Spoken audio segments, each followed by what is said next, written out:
Getting in shape doesn't have to be about losing a specific amount of weight or a magic number on the scale. It's about building better habits and feeling better about yourself. If fitting into that favourite pair of jeans is your goal, great. But there are many reasons you might want to practice self-care, and every person is different. When Casefile team member Jess signed up to Noom, she was in a bit of an exercise rut. All the local gyms were closed and she was finding it hard to get motivated. The Noom community was a great help in giving Jess ideas to exercise outside of the gym, and she loves that everyone can support one another in achieving their health goals.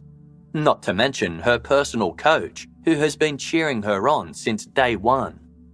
You don't have to change it all in one day. Small steps make big progress. Sign up for your trial today at Noom, noom.com/casefile. What do you have to lose? Visit noom.com/casefile to start your trial today. That's noom.com/casefile.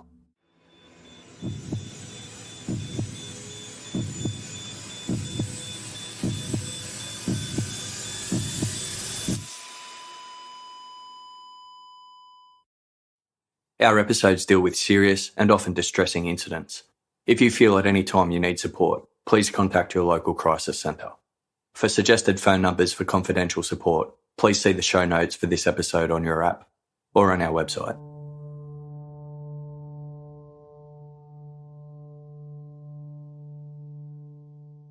On Thursday, July 22, 1999, 50 FBI agents arrived in Foresta on the western edge of Yosemite National Park. The wintry conditions that had clouded the region months earlier had since dissipated, replaced by warmer weather and greener scenery. The area where the female human remains were found was relatively unknown to tourists. Its dense woodland and grassy meadows were split by a rushing stream. The granite summits of Yosemite Valley were visible in the distance. Trampled vegetation revealed what had likely taken place there. It appeared the woman had been chased into the woods by an assailant before they got into a struggle. She put up a fight, wounding her wrist in the process, but her attacker overpowered her.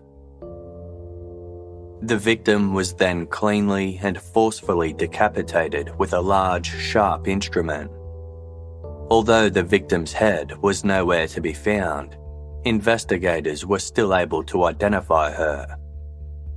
Less than 100 yards away was the cabin where missing 26-year-old naturalist Joey Armstrong lived.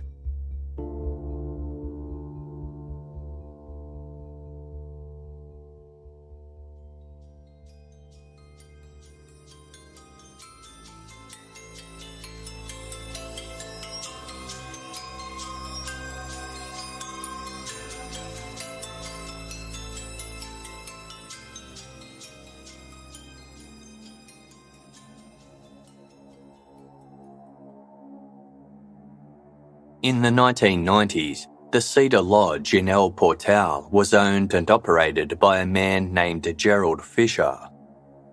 Located on Highway 140, the lodge was a popular rest stop for visitors to Yosemite National Park.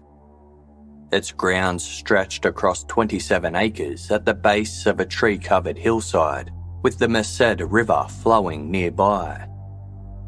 All up, there were 211 rooms in the hotel, which were divided between several buildings. The lodge had all the amenities one would expect, including a restaurant and a swimming pool. In the summer of 1997, Gerald hired a young man to carry out general maintenance duties and upkeep at the Cedar Lodge. Like other employees, the newcomer lived on site in a studio apartment above the restaurant. Friendly, dependable, and seemingly normal, he established a good rapport with his boss and co-workers. He was an unremarkable, average Joe type of guy who mostly kept to himself. Yet, he did have one noteworthy feature: his surname. In February 1999, Carol Sund, her teenage daughter Julie, and Silvina Peloso, an exchange student staying with the pair, were murdered in proximity of Yosemite. The trio had been visiting the region for a brief holiday, but disappeared from the Cedar Lodge after a 2-night stay. The hotel's employees were questioned, and although several raised suspicions, the facility's maintenance man did not. His reputation as an unassuming boy next door, coupled with an unblemished police record, kept him off investigators' radars. He remained calm and collected when answering questions and was ruled out after providing an alibi. Carol and Silvina's bodies were discovered in the charred remains of their rental car a few hours' drive northwest. The killer then taunted police by sending them a map that led to Julie Sund's body, 30 miles from where her mother was found. The triple homicide came to be known as the Yosemite Sightseer murders. Investigators returned to the Cedar Lodge on the lookout for the source of dark pink fibres found on Julie's body. The hotel's maintenance man escorted detectives across the grounds, using his set of master keys to let them into each room. He happily chatted about his life and family, specifically his younger brother, Stephen. It was a peculiar and intriguing topic, but the interaction didn't raise any red flags. The man's willingness to help was appreciated, and the detectives left. The Sund-Peloso case inevitably hit a roadblock. The trio's killer remained a mystery, though investigators were certain that a group of local men, all of whom had a history of violence, were responsible. By the time they were spotlighted as suspects, the men were in police custody for a litany of reasons, none of which related to Carol, Julie, or Silvina's murders. 5 months later, Joey Armstrong was killed in Foresta. The crime scene was about a 30-minute drive from the Cedar Lodge, along a route that branched off to where Carol, Julie, and Silvina were found. The FBI were quick to establish there was no connection between the crimes. They told the public there was no reason to believe there was a continuing threat in the area, or that a killer or killers planned to act again. The evening before Joey Armstrong's remains were found in the forest behind her home, a US Park Service firefighter was visiting the area. As he drove along Foresta Road, he noticed a familiar car parked on the edge of the woods. It was a blue and white 1972 International Scout SUV, an off-road vehicle akin to a Jeep. It just so happened that the firefighter knew who owned the distinctive car. After learning about this sighting, FBI agents returned to the Cedar Lodge. They ascended the stairs leading to the floor above the restaurant and arrived at the apartment belonging to the hotel's maintenance worker. Knocks to the front door went unanswered. The man wasn't home. A search of the grounds also failed to locate him. The agents continued looking. They crossed the highway at the lodge's entrance and headed towards the Merced River on the other side. Something moving about in the river caught their attention. It was a man swimming naked. The act was a public offence, so the agents summoned him out of the water. He turned out to be the very person they were looking for. Carey Stainer had been working as the Cedar Lodge's maintenance man for the past 2 years. As a formality, he'd been questioned about the Yosemite Sightseer murders. Stainer wasn't technically a lodge employee at the time of the triple homicide. His job was seasonal and he'd been laid off a month earlier due to lack of work. He remained living at the hotel and found himself with an abundance of free time. This gave the avid outdoorsman plenty of opportunities to explore the woods around his home.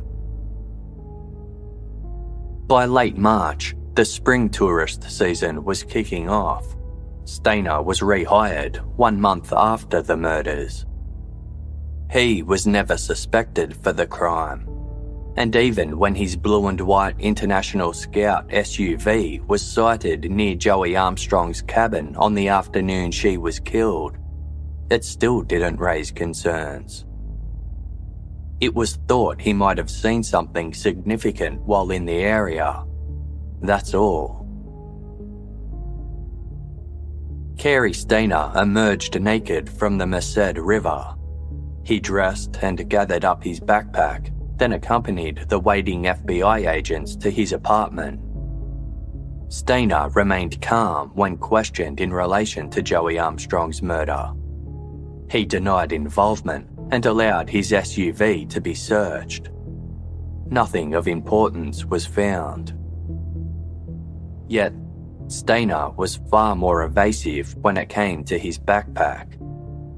When detectives requested to inspect it, he refused. They seized the item and obtained a search warrant. Inside the bag, they found a camera, a beer bottle, sunflower seeds, tanning lotion, a harmonica, and a fictional crime novel titled Black Lightning. The book featured graphic descriptions of women being slaughtered with knives and power saws. Stainer's backpack also contained duct tape, a .22 caliber revolver, and a knife. Although troubling, these items were legal. They were also everyday tools for a handyman who lived in the woods. As they didn't directly implicate Stainer in Joey's murder, he was let go. The following day of Friday, July 23, Cary Stainer didn't show up for work. He'd never taken a day off before, so his colleagues checked his apartment. He wasn't home. When the county sheriff was informed that Stainer was missing, there was little doubt that he had fled after coming under scrutiny for Joey Armstrong's murder. As he was known to be armed, tracking him down became a top priority. Police across the state were ordered to be on the lookout for the 37-year-old, who was tall and lean with tanned skin and cropped, greying dark hair. Local media were informed, and soon the Stainer name was making news across the state once again. Joey Armstrong's cabin and the encompassing woodland was still crawling with FBI agents and local law enforcement. That evening, a park ranger stood by the stream near where Joey's body had been found. They headed downstream, and after 40 or so feet, spotted something floating in the shallows. It was Joey's head. 150 miles away in Sacramento County, Janet DeMant was preparing for a typical weekend night of drinking and darts. Janet was a resident of Laguna de Sol, a clothing-optional resort on the outskirts of Sacramento City. Shortly after 11 p.m., Janet ventured to the resort lounge where she noticed a familiar face sitting at the bar. The man had visited the resort a few times before, and as recently as March that year. Janet remembered that visit well. He had worn a t-shirt featuring the word Yosemite and a cap embroidered with the Cedar Lodge logo. His outfit prompted Janet to ask him about the Yosemite Sightseer murders. It was the talk of the town, as the 3 victims had only just been discovered. The man explained that he had gotten out of Yosemite because there were cops everywhere. When Janet spotted the same man at the Laguna de Sol lounge nearly 4 months later, she approached him again. He was focused on a television screen above that displayed the news, so their conversation was brief. She asked how he was doing. He said that he had packed up his truck and was planning to head interstate to somewhere like Oregon or Utah. The next day, Janet woke early and happened to catch the morning television news. An FBI agent appeared on screen, urging viewers to contact the Bureau if they came across Carey Stayner, wanted for questioning in relation to the murder of Joey Armstrong. Janet recognized the fugitive as the man she had spoken to at Laguna de Sol on several occasions, including the night before at the bar. She rushed to the telephone. After calling the FBI, Janet alerted the manager of Laguna de Sol that a wanted man was residing on site. Groundskeepers were immediately dispatched to the area where Carey Stayner had pitched his tent the day before. They began pruning nearby shrubs to subtly keep an eye on him until police arrived. Eventually, Stayner emerged. He was scheduled to check out the next morning of Sunday, July 25. Yet, he started packing up and preparing his vehicle as though he were planning to leave that very moment. Resort staff feared he knew something was awry and was making a hasty escape. Stayner checked the daily paper, and conveniently, his getaway hadn't yet made headlines. This seemingly gave him a false sense of security. Instead of fleeing the resort, he put on a cap and went to grab a bite to eat. At 9 a.m., half a dozen FBI agents and local police officers arrived at Laguna de Sol. They were directed to the on-site restaurant where several guests were eating breakfast, many of them naked. Sitting alone at a corner booth with his back to the door was a man who immediately drew their attention. Unlike the people around him, he was wearing clothes, jeans, a t-shirt with Yosemite on the front, and a camouflage patterned hat.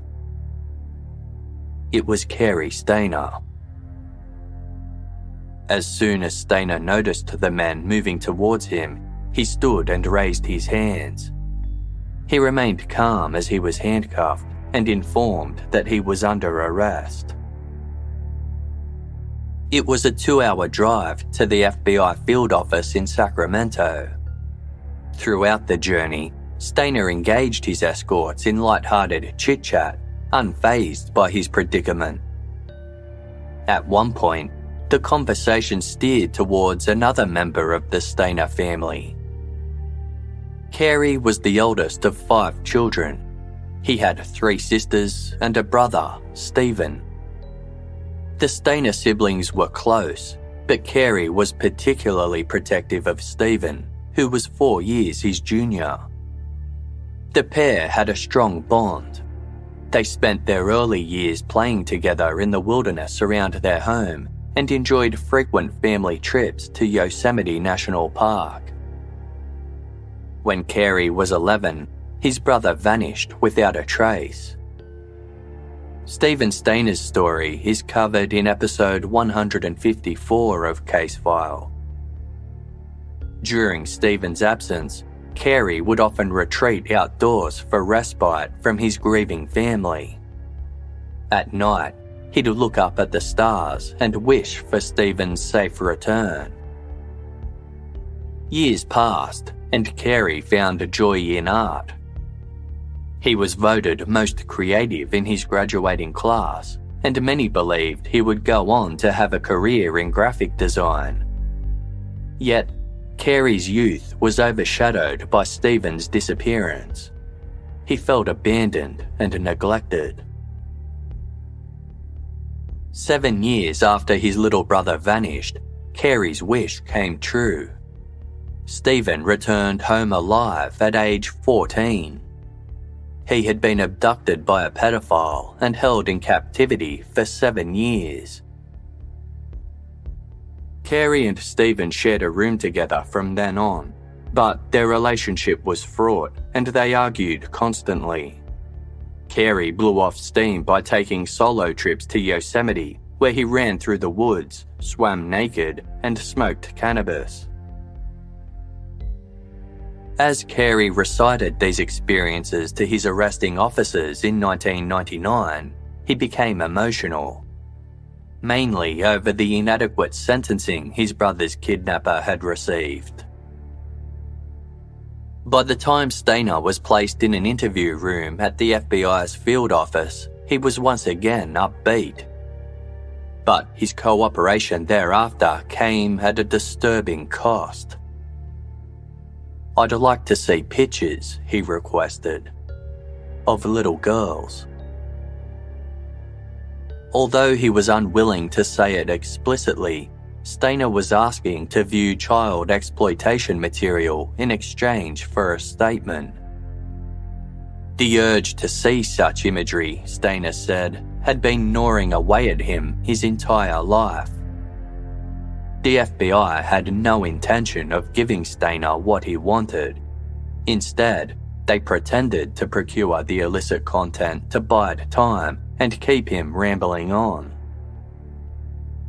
In the meantime, detectives offered him pizza in an effort to get him to open up about the reason he was arrested: the murder of Joey Armstrong. Stainer took a bite and remarked, "This will be my last meal as a free man." He then looked at the detectives directly and said, "I can give you closure. I can help answer questions about Joey and more."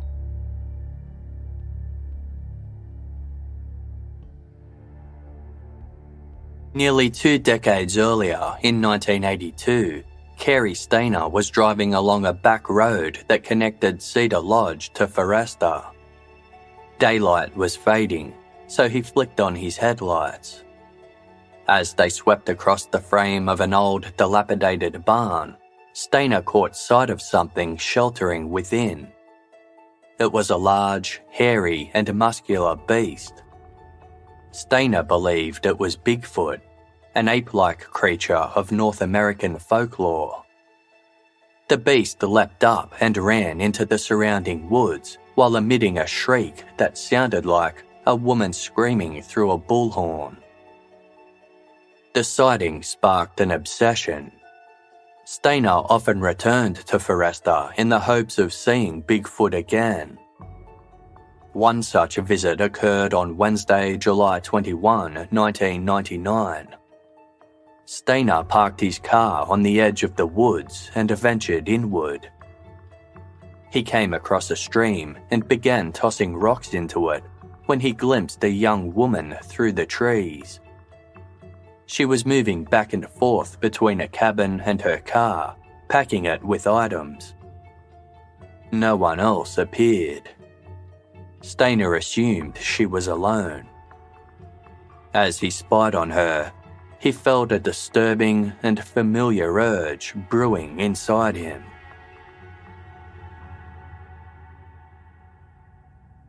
Carey Stainer first thought about killing women when he was just 7 years old. This predated his brother's abduction, so the thoughts were unrelated to Stephen's ordeal. He would stand in front of shop windows while fantasizing about the female clerks inside dying. His visions became increasingly sadistic, and by age 8, Stainer was imagining trapping a neighborhood girl in a bunker and forcing her to undress. In his teens, he molested his sister's 14-year-old friend and confronted her while naked. On another occasion, he exposed himself to her. His sister also witnessed this incident, but Stainer acted as though it were only a joke. After his parents' separation in the mid-1980s, Stainer moved to Merced to live with his uncle Jerry. Years later, Jerry was killed after interrupting a home invasion. He had sustained a single gunshot to the chest administered by his own shotgun.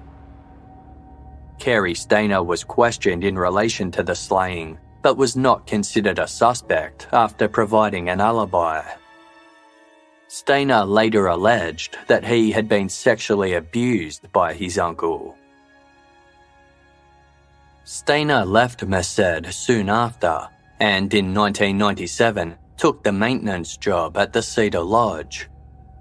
Throughout this time, he expressed interest in women, but rarely pursued them and barely spoke about dating. In 1998, Stainer began casually dating a waitress who worked at the Cedar Lodge restaurant. She had 2 daughters, aged 10 and 7. Stainer supervised the girls while their mother worked, and they enjoyed hanging out with him. Over time, Stainer began fantasizing about killing his girlfriend, then raping and murdering her daughters before setting their house on fire. Whenever he went to carry out the attack, he would lose his nerve. Then, one night, he finally decided to go through with it.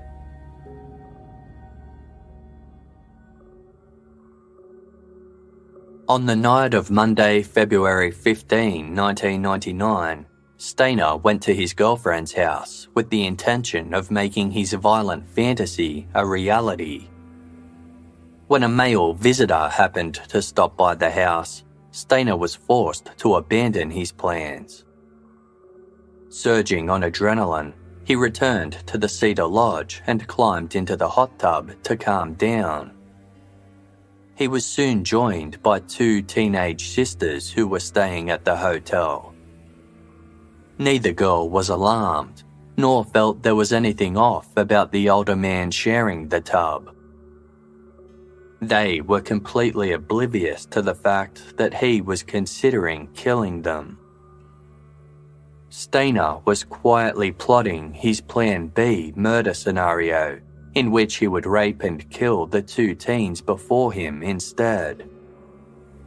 Once again, his plans fell through after he realized the pair were in the company of their father. Frustrated, Stainer got out of the tub and spent the rest of the evening wandering aimlessly around the hotel grounds. He eventually meandered towards the remote block of rooms on the edge of the woods. The area was near deserted, aside from a red Pontiac parked out the front of room 509, which was emitting a warm glow from within. Stainer wandered past and glanced through the room's window. He noticed 3 female guests inside. Carol, Julie, and Sylvina were exhausted after a long day exploring Yosemite National Park. The trio had retreated to their hotel room at the Cedar Lodge to settle in for their final night's stay. Carol rested on her bed with a book, while Julie and Sylvina watched television together. The adjacent hotel rooms were empty. They had the area all to themselves. At 11 p.m., the women were startled by a knock at the door. Carol moved to the window and saw a man standing outside dressed in camouflage pants and a black shirt. He introduced himself as the hotel's maintenance man and spoke of a leak upstairs. He wanted to see if it had impacted their room, but Carol refused to let him in. The man told her that he would retrieve the hotel manager. Carol let her guard down and opened the door.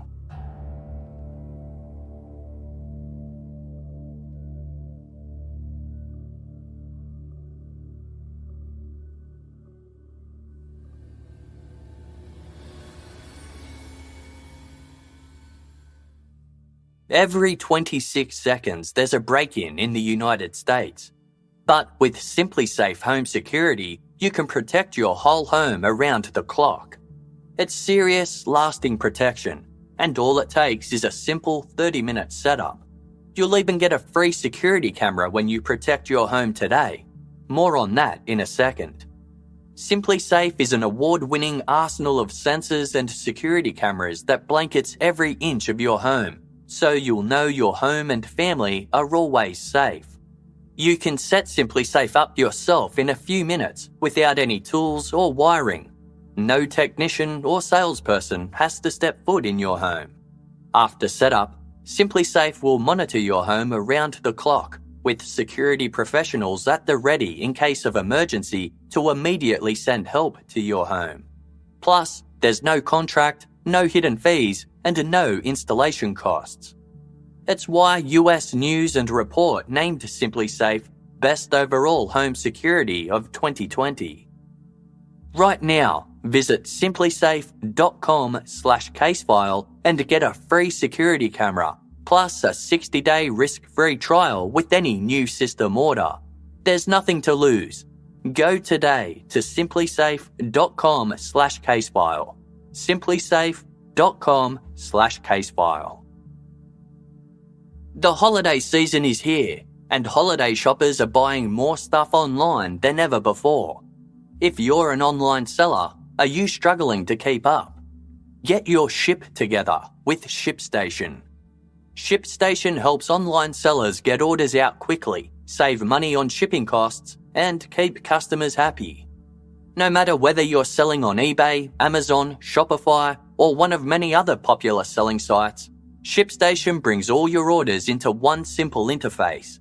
This makes it super easy to manage them from any device, including your phone. In just a few clicks, you'll be managing orders of any size, printing labels, and getting your products out to happy customers. ShipStation works with all of the major carriers, including USPS, FedEx, UPS, and international carriers too. And right now, CaseFile listeners can try ShipStation free for 60 days when you use offer code CaseFile. Make sure your business can meet the demands of this massive online shopping season. Get started at ShipStation.com today. Click on the microphone at the top of the homepage and type in CaseFile. That's ShipStation.com, then enter offer code CaseFile. ShipStation.com. Make ship happen. According to a recent Forbes article, working from home could transform the job market and create global competition for every role. This means that if you're an employer, you're competing with even more employers to find the best candidates for your job. So how do you get your company and job to stand out? Start with ZipRecruiter by trying it for free at ziprecruiter.com/casefile. When you post a job on ZipRecruiter, you can tag it with labels like actively hiring or remote to attract the right talent. Next, ZipRecruiter's powerful technology identifies people with the skills and experience that match your job. If you're really interested in a candidate and want to snag them before they're contacted by other companies, you can invite them to apply for your job. With one click, ZipRecruiter sends them an email from you, and you stand out from the competition. It's no wonder that 4 out of 5 employers who post on ZipRecruiter get a quality candidate within the first day. And right now, you can try ZipRecruiter for free at ziprecruiter.com/casefile. That's ziprecruiter.com/CASEFILE. Get the edge on the competition. Go to ziprecruiter.com/casefile. ZipRecruiter, the smartest way to hire. In some parts of the world, it's starting to get cooler, while down here in Australia, things are heating up. Exercising in the hot sun can lead to dehydration, but so can exercising in cold weather. In fact, cooler weather makes it easier to miss signs of dehydration, like overheating or perspiration, which means it's even more important to keep your body properly hydrated. With 1 stick of liquid IV in 16 ounces of water, you get 2 to 3 times the amount of hydration as plain water. I love to hydrate with liquid IV during a workout. I don't feel as drained for the rest of the day like I can when I don't get my hydration right. They have just released 3 new flavours which I can't wait to try: guava, watermelon, and apple pie. Liquid IV is available nationwide across the US at Walmart in the beverage section. Or you can get 25% off when you go to liquidiv.com and use code CASEFILE at checkout. That's 25% off anything you order when you use promo code CASEFILE at liquidiv.com. Get better hydration today at liquidiv.com, promo code CASEFILE.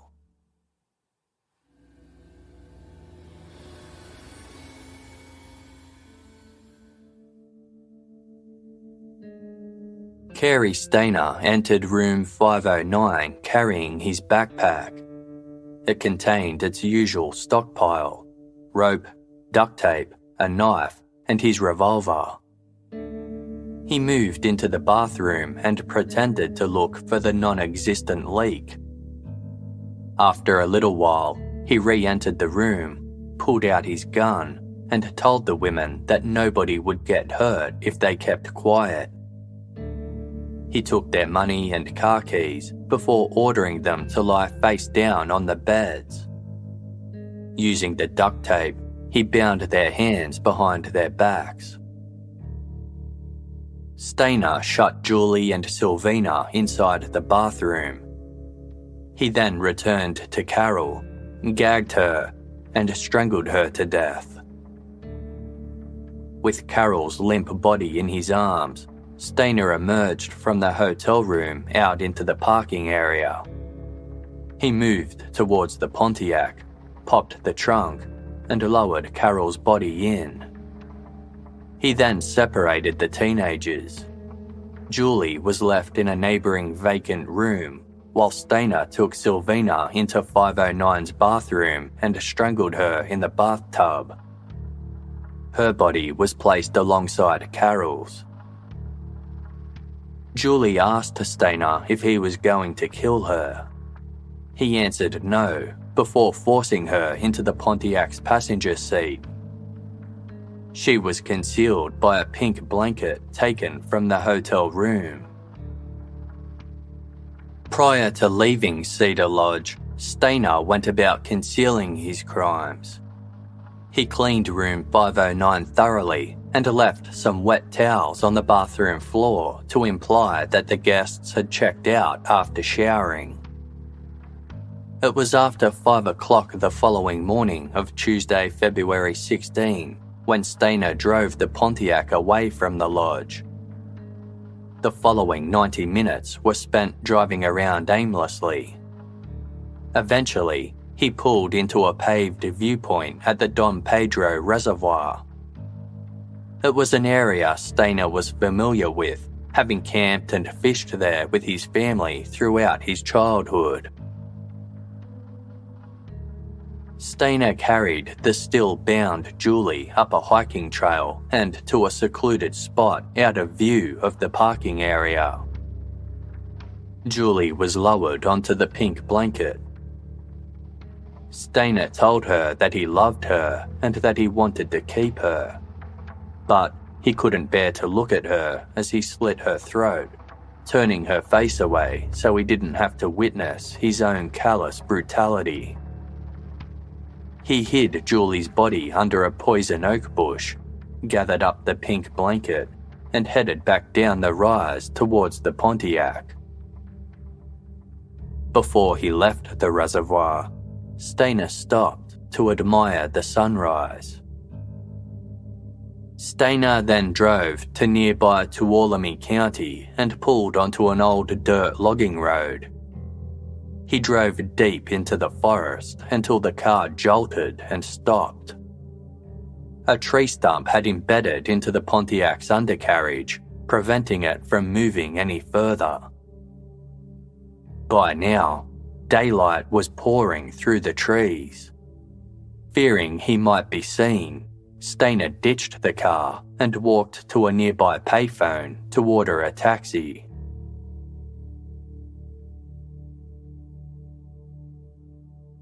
Not long after, Jenny Paul pulled up in her cab.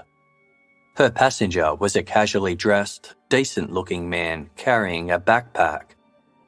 He looked tired, as though he hadn't slept at all the night before. His friends had ditched him, he explained, and he needed a ride back to a hotel near the Yosemite National Park. Jenny obliged. The man quickly fell asleep and only stirred when nearing his destination. He engaged Jenny in small talk, which primarily centered around the topic of Bigfoot. Stainer paid the $125 taxi fare using cash from Carol's son's wallet and made his own way back to the Cedar Lodge. The next day, he was back in Tuolumne County. He drove down the old logging road and pulled his SUV to a stop near the Pontiac. At first, Stainer had opted to leave the car as is, thinking it wouldn't be linked back to him. But doubts had since crept into his mind, and he decided to torch it just to be safe. Stainer then carried out a series of crafty and sophisticated cover-up techniques that he had learnt from watching true crime shows. He drove to the city of Modesto and tossed Carol's wallet onto a busy street to throw off search efforts once they inevitably commenced. He re-entered room 509 and changed the bedding. Later, he penned the anonymous letter directing authorities to Julie's son's body, purposely writing "We had fun with this one" to imply that multiple perpetrators were involved. Knowing the note would be analysed, he placed a page on top of it and scrawled random names that left behind imprints that would further confuse investigators. He also paid a kid he met at a fast food restaurant to lick the letter's envelope and stamp for him. Although he skipped town to Laguna de Sol when the bodies were found, he opted to return to Yosemite. A permanent departure in the height of a murder investigation would only raise suspicions. It was smarter for Stainer to stay put. His efforts paid off. Stainer was completely overlooked as a suspect in the Yosemite Sightseer murders. Life for Carey Stainer carried on as per usual. 4 months later, Stainer was standing in the Forester Woods partaking in his ongoing search for Bigfoot. There was no sign of the beast, but something else had caught his eye. Overcome by a familiar impulse, he returned to his car and retrieved his backpack. Joey Armstrong was watering plants on her front porch when Stainer approached. He complimented her on how nicely she had done up the cabin and asked if she'd ever seen Bigfoot. Joey hadn't, but said that one of her roommates might have. Stainer asked if they were home. Joey responded no, before turning to face the front door. Behind her, Stainer pulled out his gun and held it to her head. He forced Joey into her bedroom and onto the bed. She fought hard, but Stainer managed to restrain her hands behind her back and gag her. He then dragged her outside and put her into the back of his SUV. As he drove off, Joey leapt out of the car window. She gained her footing and sprinted into the woods. Stainer pumped the brakes and scrambled out the car before giving chase.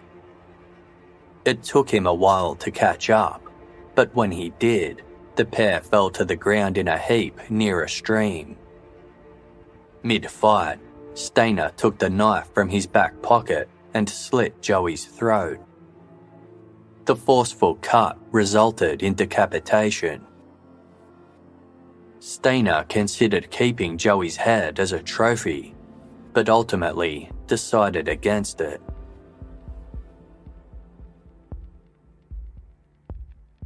Carey Stainer intended to kill many more women, including 3 Finnish tourists who stayed at the Cedar Lodge in 1998.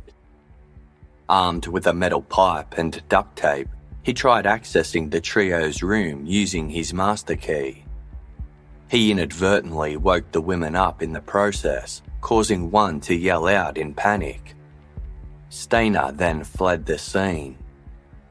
No one had any idea he was behind the thwarted break-in. In fact, he was tasked with checking the locks to the room and reassuring the women they were safe. Weeks later, Stainer was compelled to kill several women he saw at the Merced River, but he lost his nerve when a man appeared. Then there were the young daughters of his current girlfriend and the teens from the Cedar Lodge hot tub. Stainer told detectives, "If you hadn't got me, there would have been more." Stainer's crimes came as a shock to those who knew him. Though he was a quiet loner, he also came across as a regular guy who joked around with colleagues. Friends described him as trustworthy and gentle. He hadn't acted strangely when Carol, Julie, and Sylvina disappeared, nor had he discussed the case with others. As such, many struggled to believe he was guilty, including his family. After all the tragedy the Stainers had endured with Stephen, they couldn't comprehend how their eldest son could be a serial killer. By now, evidence of Stainer's presence had been found throughout the Foresta crime scene. His fingerprints were in Joey Armstrong's bedroom, and his footprints and the tyre tracks from his SUV were pressed into the sand driveway alongside her cabin. Stainer remained silent and stoic when indicted for Joey's murder. Charges in relation to the Yosemite Sightseer murders were also on the horizon. Investigators were still searching for evidence that directly implicated Stainer in the triple homicide. On July 24, Stainer agreed to take detectives on a guided tour of his crime scenes. In the Foresta woods, he retrieved the knife he'd used to kill Joey Armstrong. His bloody fingerprints were still on the handle. He also disclosed where the knife he used to kill Julie Sund could be found. The weapon was recovered, along with duct tape that matched the tape stuck to the 15-year-old's ankle. Stainer pleaded not guilty when charged with the first-degree murders of Carol Sund, Julie Sund, and Sylvina Peloso, as well as burglary, robbery, and kidnapping. Although he had withheld this from his initial confession, Stainer eventually admitted that his crimes were sexually motivated. He had murdered Sylvina Peloso because she was too distraught to follow orders. Julie Sund was kept alive as she was willing to do as she was told. He had intended to kidnap and rape Joey Armstrong, but killed her when she resisted. As such, he also faced charges related to attempted sexual assault and rape. Stainer insisted that the murders were opportunistic and that he'd acted alone.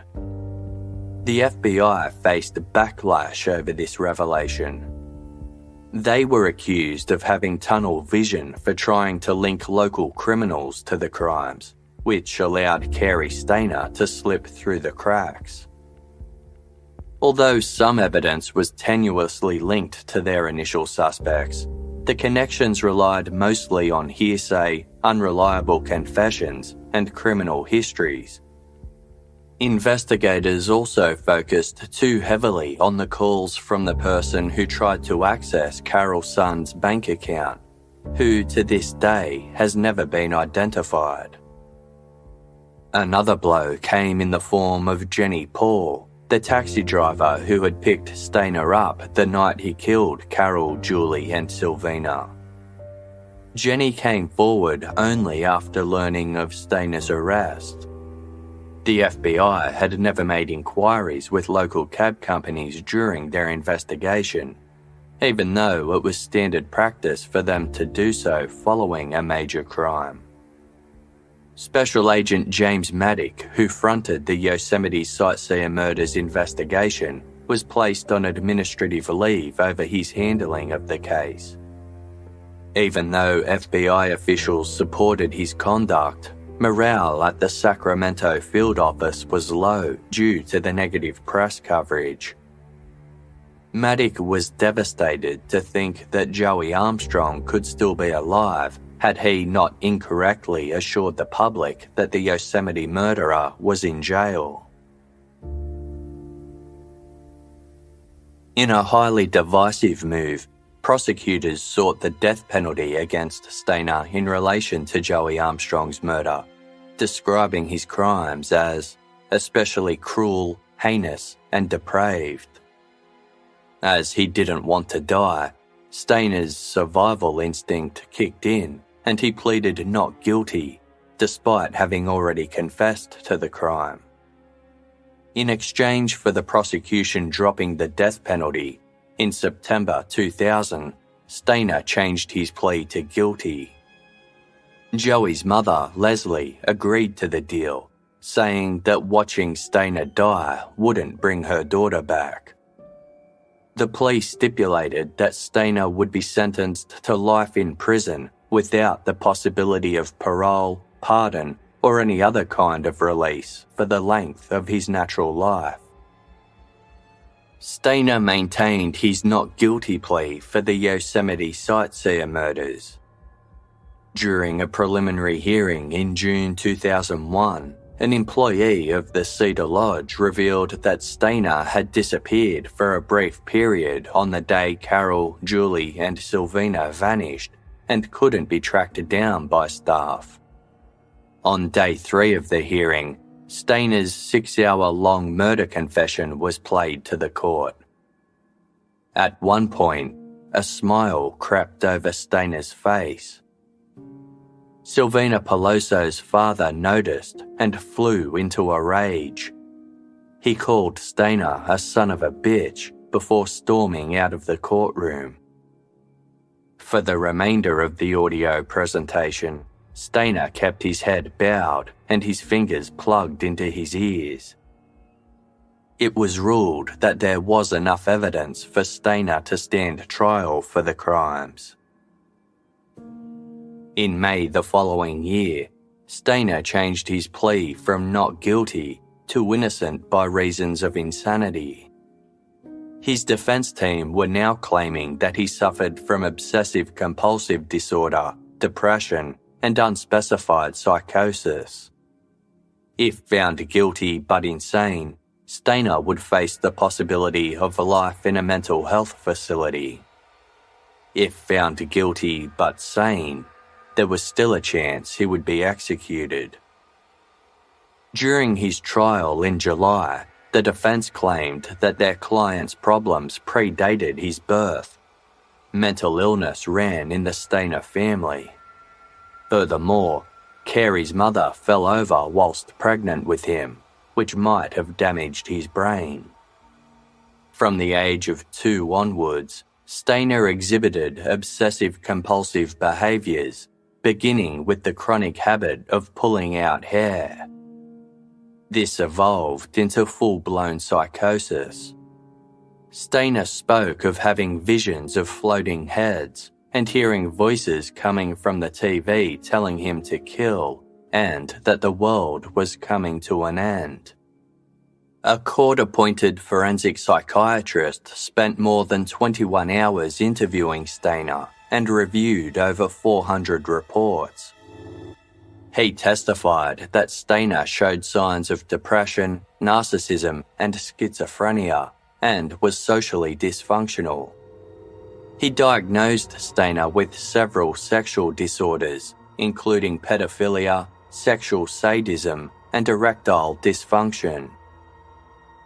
A neuropsychologist appearing on behalf of the defense said a scan of Stainer's brain showed abnormalities in the parts that controlled emotional impulses. However, a medical expert for the prosecution disagreed.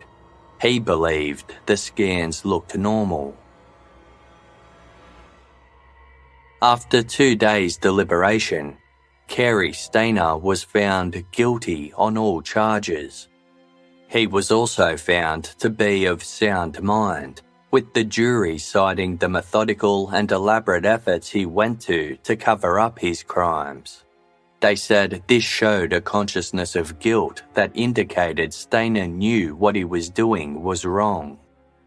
Their recommendation was unanimous. Cary Stainer should receive capital punishment. On December 12, 2002, Stainer was formally sentenced to death by lethal injection. Stainer was sent to San Quentin State Prison, the only facility in California that still performed executions. Since the death penalty was reinstated in California in 1978, only 13 inmates have been executed. The last execution took place in 2006. The backlog is due to the lengthy appeals process, which can take many years before death row inmates have exhausted all their options. Holding inmates on death row costs $150 million more annually than if they were serving life without the possibility of parole. In March 2019, the death penalty was suspended in California by Governor Gavin Newsom, who labelled it a costly failure unfairly applied to people of colour and the mentally disabled. However, the moratorium is only in place during Governor Newsom's tenure, and the next governor of California may seek to have the death penalty reinstated. Cary Stainer remains on death row in San Quentin. He is still fighting appeals.